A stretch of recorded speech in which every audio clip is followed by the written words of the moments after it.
श्री शिवाय नमस्तुभ्यम, हर हर महादेव। इस चैनल पर हम आपको गुरुजी पंडित प्रदीप मिश्रा जी के बताए उपायों को वीडियो में करके बताते हैं ताकि देख कर समझने में आपको आसानी हो सके। अगर आपने गुरुजी पंडित प्रदीप मिश्रा जी की पिछले वर्ष की कथाओं का श्रवण किया है तो गुरुजी ने एक ऐसा उपाय बताया है जिसे आपको गुप्त नवरात्र या फिर नवरात्र की पंचमी तिथि को आपको करना होता है। यह उपाय सबसे असरदार मंगल विवाह कराने वाला एक उपाय है जिसे आप किसी भी नवरात्र मतलब नवरात्र की पंचमी तिथि को करना होता है। अब आप गुप्त नवरात्र की पंचमी तिथि को भी कर सकते हैं या फिर जो 2 नवरात्र आती हैं उसमें भी आप कर सकते हैं। बस यह उपाय आपको नवरात्र की पंचमी तिथि को करना होता है, इस बात का आपको हमेशा ध्यान रखना होता है। तो इसलिए यह उपाय करने का मौका आपको वर्ष भर में सिर्फ 4 बार ही मिलता है। तो आप अपने घर के किसी भी सदस्य के लिए जिसका विवाह नहीं हो रहा है, 32, 34, 38, 40, 42 साल के हो गए हैं, किन्हीं कारणों से विवाह की बात होते होते टूट जाता है विवाह या फिर विवाह के अब रिश्ते ही आने बंद हो गए हैं, तो आप उनके लिए यह उपाय कर सकते हैं। इस वीडियो में हम आपको शीघ्र विवाह के अलावा भी कई मनोकामना पूर्ति उपायों की जानकारी देने वाले हैं। कुल मिला के इस वीडियो में हम आपको 6 उपायों की जानकारी देने वाले हैं।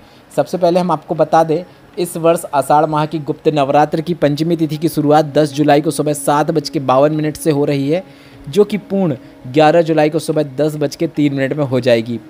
अगर ऐसे में आप पंचमी तिथि का व्रत रखना चाहते हैं तो उदय तिथि के अनुसार पंचमी तिथि का व्रत आपको नवरात्र पंचमी का तिथि का व्रत आपको 11 जुलाई को रखना है।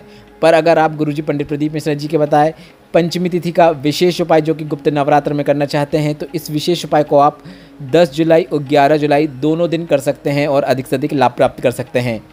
आपको उपाय 2 बार करने की आवश्यकता नहीं है, 2 दिन है तो ऐसा नहीं कि आप 10 को भी करें 11 को भी करें।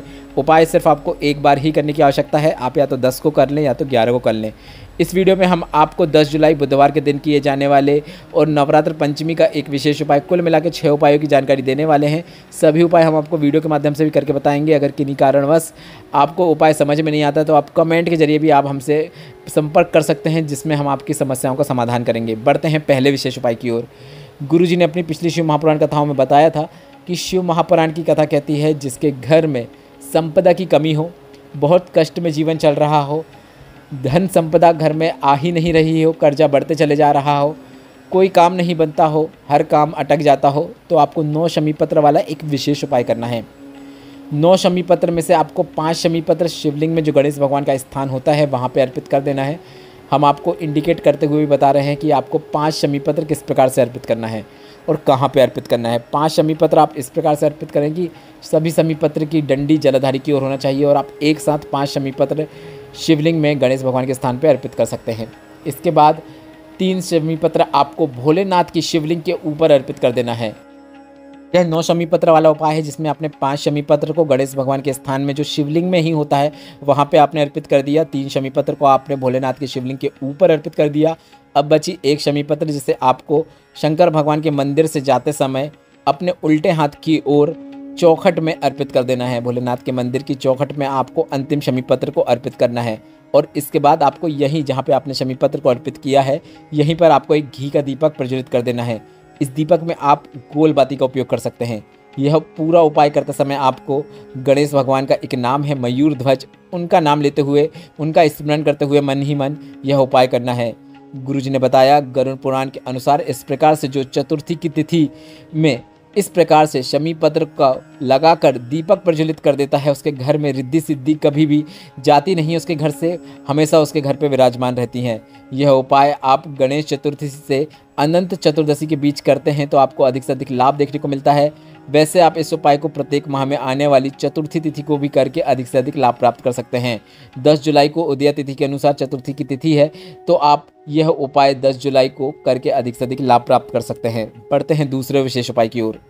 नेपाल की डोलेश्वर शिव महापुराण कथा का एक उपाय है जो कि गुरुजी ने बताया था। गुरुजी ने कहा था जो बेटा या बेटी जो नौकरी के लिए तैयारी कर रहे हैं, जिनकी सर्विस के लिए एग्ज़ाम होने वाला है, इंटरव्यू में शामिल होने वाले हैं, तो सबसे पहले तो हम उनसे कहना चाहेंगे कि आपको अपने कर्म में अधिकता करना है। मतलब कर्म बहुत करना है, मेहनत खूब करना है, पढ़ाई खूब करना है, पर साथ ही साथ आपको भोलेनाथ पर भी विश्वास रखना है।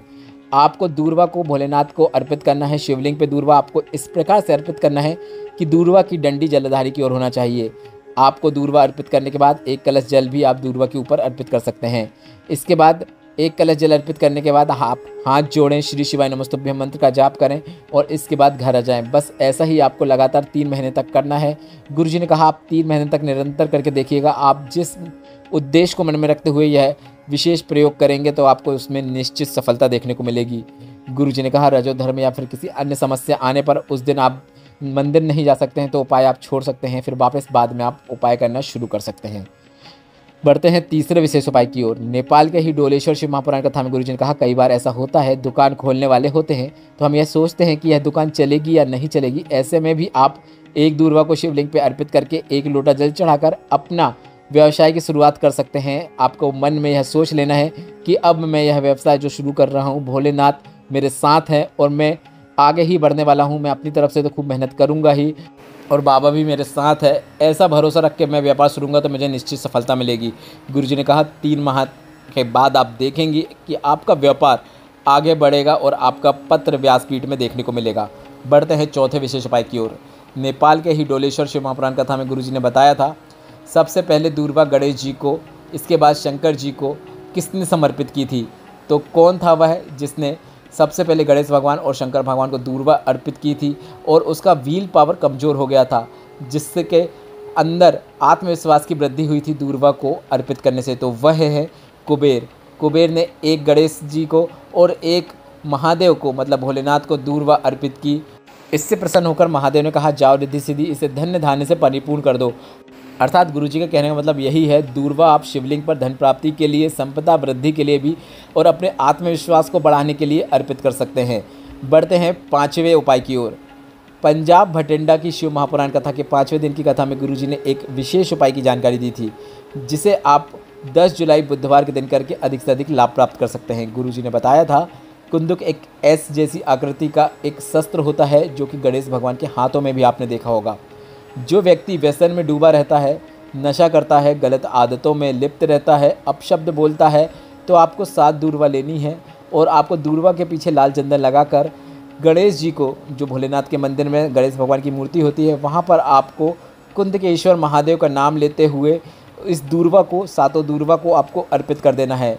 और दूर्वा चढ़ाने के बाद आपको चंद्र गणेश, एक बार फिर से सुन लीजिए, चंद्र गणेश का नाम लेते हुए आपको एक दूर्वा को औषधि रूप में प्राप्त कर लेना है और उस व्यक्ति को खिला देना है।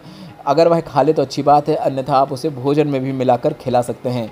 गुरुजी ने कहा वह नशा से स्वयं दूर होता हुआ आपको नजर आ जाएगा।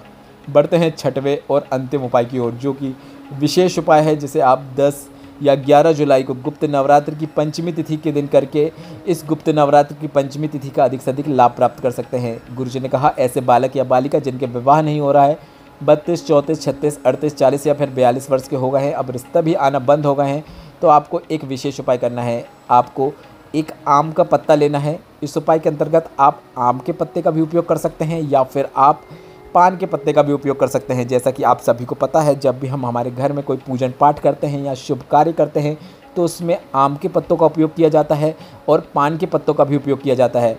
आम का पत्ता और पान का पत्ता का काम हमेशा शुभ कार्य में किया जाता है। ऐसे में आप यह उपाय आम के पत्ते के साथ भी कर सकते हैं, क्योंकि हम आपको आम के पत्ते के साथ ही यह उपाय करके दिखाने वाले हैं, पर आप चाहो तो यह उपाय आप पान के पत्ते के साथ भी कर सकते हैं।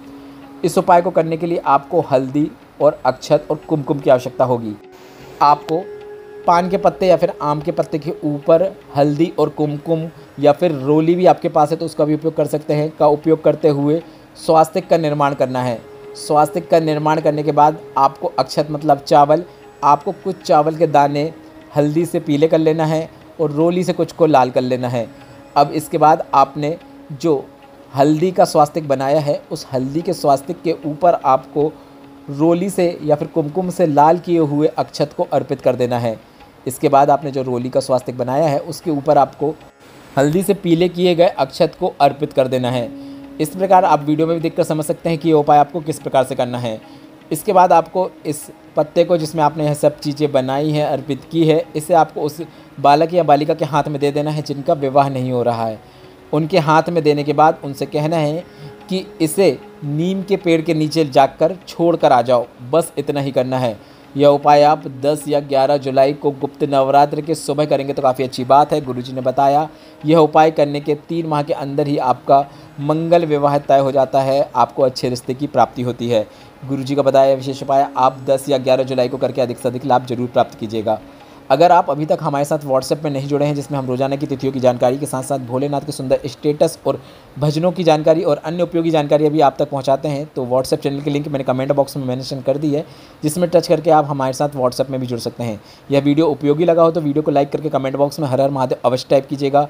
श्री शिवाय नमस्तुभ्यम। हर हर महादेव।